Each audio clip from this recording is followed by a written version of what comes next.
Start. यह एक ऐसा मामला है जहां यद्यपि ब्याज प्रदान किए जाने के लिए की गई प्रार्थना को न्यायालय द्वारा विनिर्दिष्ट रूप से इनकार नहीं किया गया, फिर भी यदि उसके द्वारा याचित अनुतोष प्रदान नहीं किया जाता तो यह धारणा की जाएगी कि उस अनुतोष को प्रदान किया जाने से इनकार कर दिया गया है, विराम। और धारणा के आधार पर यह इनकार किसी भी पक्ष को कोई नई कार्यवाही फाइल करने से विवर्जित करता है, चूंकि वह कार्यवाही पूर्व आदेश के सिद्धांत द्वारा बाधित होगी, विराम। यह विधि का स्थिरीकृत सिद्धांत है कि पूर्व न्याय का सिद्धांत रिट कार्यवाहियों में भी लागू होता है, विराम। इस बिंदु को माननीय उच्चतम न्यायालय द्वारा अनेक निर्णयों में निर्णीत किया गया है, विराम। पूर्व न्याय का सिद्धांत आदेश 2 नियम 2 से इस आशय में भिन्न है कि पूर्ववर्ती वादी पर यह कर्तव्य अधिरोपित करता है कि वह अपने दावे के समर्थन में उपलब्ध समस्त आधारों का आश्रय ले, जबकि पश्चातवर्ती उससे यह अपेक्षा करता है कि वह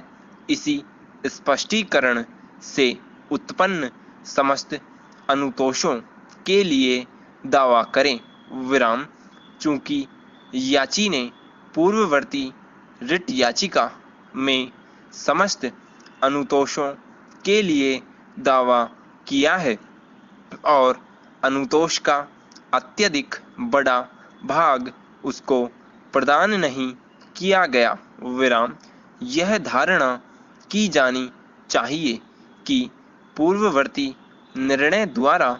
उस अनुतोष को प्रदान किए जाने से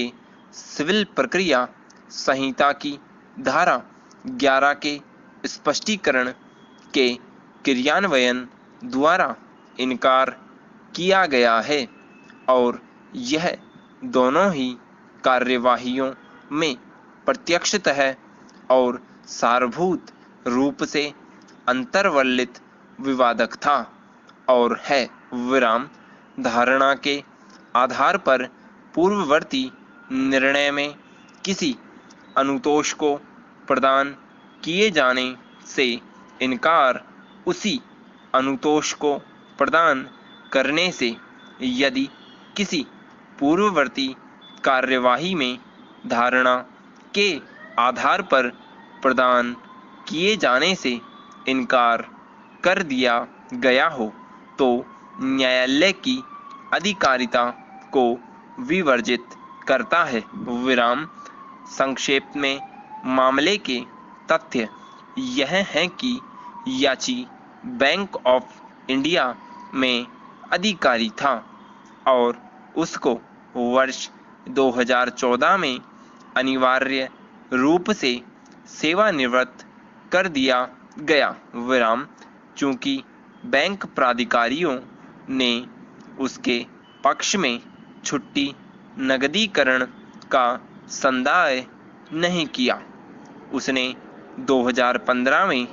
रिट याचिका फाइल की, विराम। रिट याचिका का निस्तारण विद्वान एकल न्यायाधीश द्वारा तारीख 3 दिसंबर 2015 को बैंक को यह निर्देश देते हुए कर दिया गया कि याची के पक्ष में पारित आदेश में उल्लिखित विशेषाधिकृत छुट्टी नगदीकरण का संदाय एक निश्चित अवधि के भीतर विधि अनुसार कर दिया जाए। विराम बैंक ने इस आदेश के विरुद्ध अपील फाइल की और इस न्यायालय की खंड न्यायपीठ ने तारीख 6 सितंबर 2016 के आदेश द्वारा अपील विचारार्थ स्वीकार करने से इस आधार पर इनकार कर दिया कि इस विवादक को कि क्या छुट्टी नगदीकरण की रकम अनिवार्य रूप से सेवानिवृत्त किए जा रहे कर्मचारी को संदेह है का निर्णय माननीय उच्चतम न्यायालय द्वारा पहले ही किया जा चुका है। विराम स्वीकृत रूप से बैंक प्राधिकारियों ने इसके पश्चात का संदाय विशेषाधिकृत छुट्टी नगदीकरण निर्गत कर दिया। विराम तत्पश्चात मुकदमेबाजी का दूसरा चरण आरंभ हुआ, अर्थात वर्तमान रिट याचिका, जिसमें याची ने बैंक प्राधिकारियों के विरुद्ध 18% प्रति वर्ष की दर से बैंक द्वारा निर्गत किए गए विशेषाधिकृत छुट्टी नगदीकरण की रकम पर ब्याज का संवितरण कराए जाने के लिए परमादेश जारी किए जाने की प्रार्थना की है। विराम रिट याचिका खारिज करते हुए स्टॉप।